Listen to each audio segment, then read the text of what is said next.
Hey, it's Junie B. We're going to continue with our story of Junie B. Jones and that Meanie Jim's birthday. Chapter 7. My Story This Time by Junie B. Jones. Principal is the boss of the school. He lives in the office.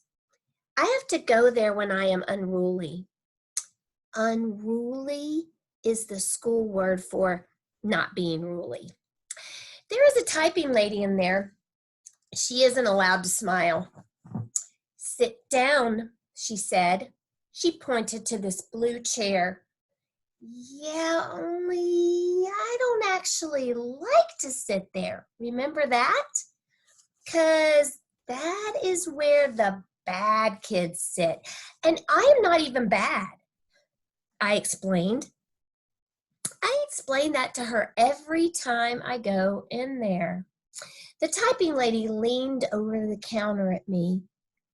She made her face look scary at me. Sit down, she said. I sat down. Then I pulled my frog jumper over my face so nobody could see me. Pull your skirt back down, said the typing lady. Yeah, only I'm actually allowed to do this because I have on tights, I said. See them? They are green with little tadpoles on them. Just then, I heard Principal's voice. Well, Junie B. Jones, what a surprise, he said. My mouth dropped all the way open. Hey, I shouted from underneath my dress. How did you know it's me under here? 'Cause you can't even see my face. Lucky guess, said Principal. After that, I uncovered my head. And me and him went into his office. I climbed up in the big wood chair. Principal looked at me very tired-ish. He rubbed the sides of his baldy head. Okay, let's hear it. What's your story this time? He said. I sat up straight and tall. My Story This Time by Junie B. Jones. Once upon a time, I didn't get invited to a Meanie boy's birthday, and I am the only one in all of room 9 who isn't going. And so that's how come I was moving today. Only Mother brought me to school very stiff. And then I was a buzzing bee, only Crybaby William is a squealer, and Lucille won't be a good twin. And so then Mrs. yelled at me, and that's how come I had to twist that Jim's head. Now I am sitting here in this big wood chair. I folded my hands in my lap. The end. Principal put his head down on his desk. I peeked at him. Are you laying low? I whispered. He sat up again. Then he called my mother on the telephone.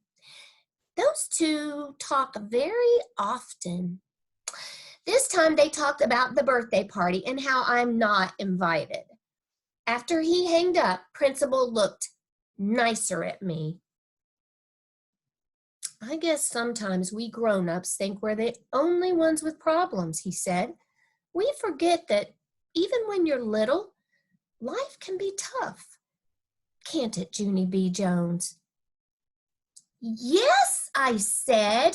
Life can get your goat. After that, me and him went out of his office, and he lifted me into that blue chair again. I want you to wait here a minute, he said. There's someone I have to talk to before I can get this settled. Yeah, only guess what?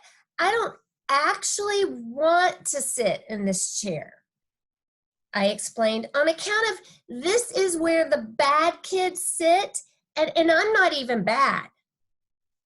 Principal thought and thought. Then he snapped his fingers.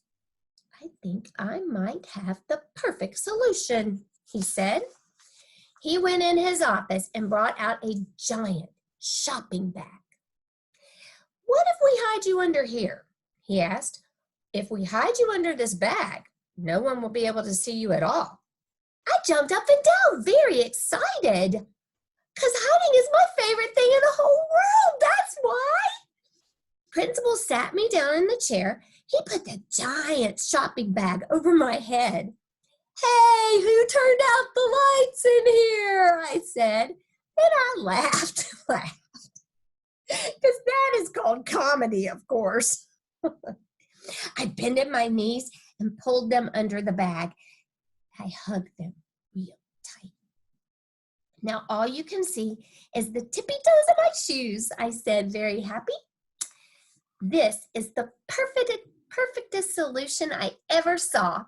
And so how did you even think of this wonderful thing?" I said. Only Principal didn't answer me back.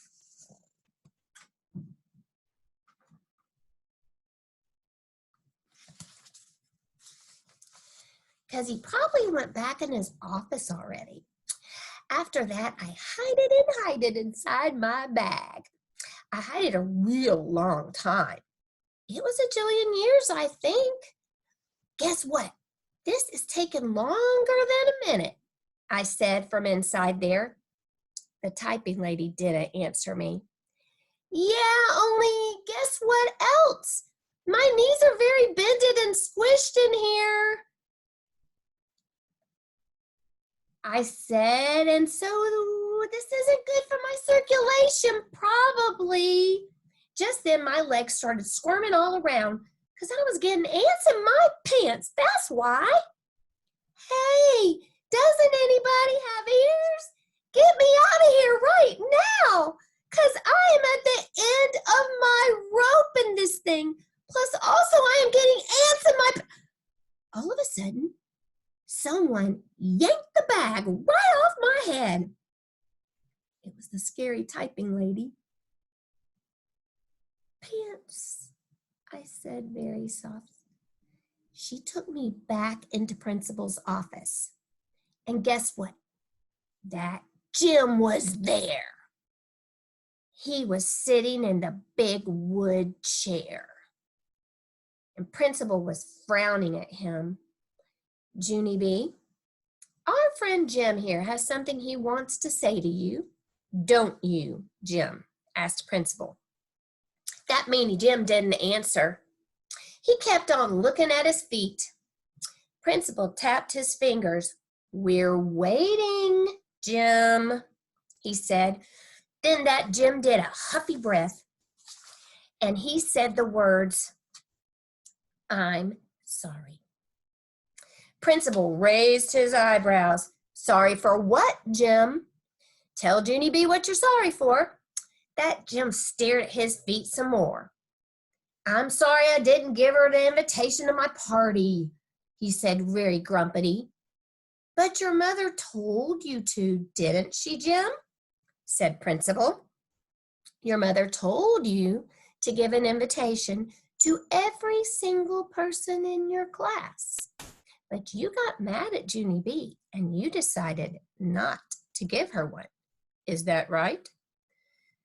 That meanie boy did his shoulders up and down.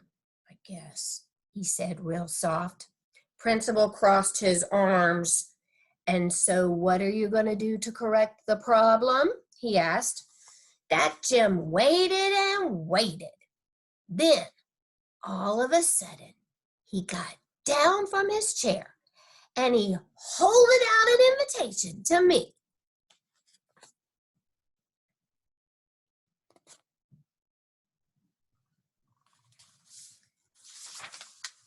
My stomach did a flippy flop. "For me? Is that really for me?" I said, very squealing. Then I snatched that thing right out of his hand and I zoomed all around the room. "Oh boy," I said, "it's really for me. It's really for me. And now I'm not the only one." I zoomed all around the big wood chair. Principal looked very nervous of me, and he hurried up and opened up the door, and I zoomed right out of there. and I didn't stop till I got to room 9.